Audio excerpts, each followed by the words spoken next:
Bref, le terrorisme n'a pas de religion. Tout le monde le sait, ayyuhal akhyar. Et comment prétendre le contraire alors que si on va chez les chrétiens, on va chez les juifs, on va chez les musulmans, eh bien on retrouve toutes et tous cette même parole. Tu ne tueras point. Et des gens, ici, en interprétant des textes comme bon leur semble, eh bien ils se permettent de tuer, mais le plus grave, au nom d'une religion. Et c'est ce qui nous met hors de nous, l'il asafi shadid, malheureusement, avec le plus grand des regrets. Parce qu'une personne qui se suicide, c'est condamnable, ce n'est pas bon pour lui. Mais une personne qui se suicide au nom d'une religion, là c'est catastrophique. Quelle religion autorise le suicide? Une personne qui tue des femmes et des enfants, qui allaient au travail, qui sont dans un aéroport, qui vont se divertir, qui vont voir un match de foot ou je ne sais quoi, au nom d'une religion.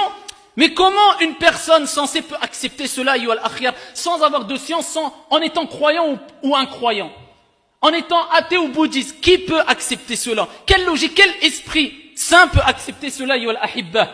Et après, ces gens-là se revendiquent d'une quelconque religion. Wallahi wa rabbil Kaaba, par le Seigneur, par notre Seigneur, l'islam se désavoue complètement de ces actes-là et de ces gens-là. Cela n'a rien à voir avec l'islam, avec le christianisme, avec quelconque religion. Une personne censée, eh bien, sait qu'il ne doit pas faire du mal. Tu vas voir un musulman, un non-musulman, un juif, un chrétien, peu importe. Tu lui dis, est-ce que le mal est bien? Il te dira non. Est-ce que le bien est bien? Il te dira oui. Est-ce que tu es une personne qui va au travail, c'est bien? Il te dira non. Tu veux quoi comme preuve encore? On est obligé de parler avec des paroles très simples et simplistes parce qu'on ne cesse de rapporter des preuves du Coran et de la Sunna. Eh bien, il y a des gens qui, je pense que c'est mieux de leur parler avec des paroles simples. Parce qu'ils décrochent rapidement quand on rentre un peu dans la science légiférée. Et pour montrer que ceux qui essaient de gangréner cette jeunesse-là à travers des textes coraniques ou des récits prophétiques, eh bien, leur théorie tombe à l'eau. Eh bien, on emploie des paroles simples. Mais vous imaginez que demain, c'est peut-être vous, c'est peut-être votre mère, votre père, votre frère, votre sœur, qui va être tué. Pourquoi? Parce que une personne a été prise de folie, alors que le messager de Dieu, alayhi salatu wassalam, et là nous parlons dans un contexte religieux, mais combien de fois a mis en garde contre ces actes-là? Et ce n'est pas des actes nouveaux. Le terrorisme, il existait déjà à l'époque du prophète, alayhi salatu wassalam. Et avant la venue du prophète, après la venue du prophète, dans tous les siècles, dans les quatre coins du monde, ça a toujours existé, ça existera jusqu'à la fin des temps. Certains vont le faire au nom de l'islam, d'autres au nom d'une idéologie quelconque, d'autres au nom d'une patrie, d'autres au nom... Le terrorisme a toujours existé, il existera toujours. En tout cas, ne revendique pas du tout ça au nom de l'islam, car l'islam, ici, se désavoue complètement de ces actes de folie. Et ça n'a rien à voir avec cette religion, alors que nous savons toutes et tous que Dieu a dit dans le Coran, وَمَا أَرْسَلْنَاكَ إِلَّا رَحْمَةً لِلْعَالَمِينَ. Elle est où cette miséricorde?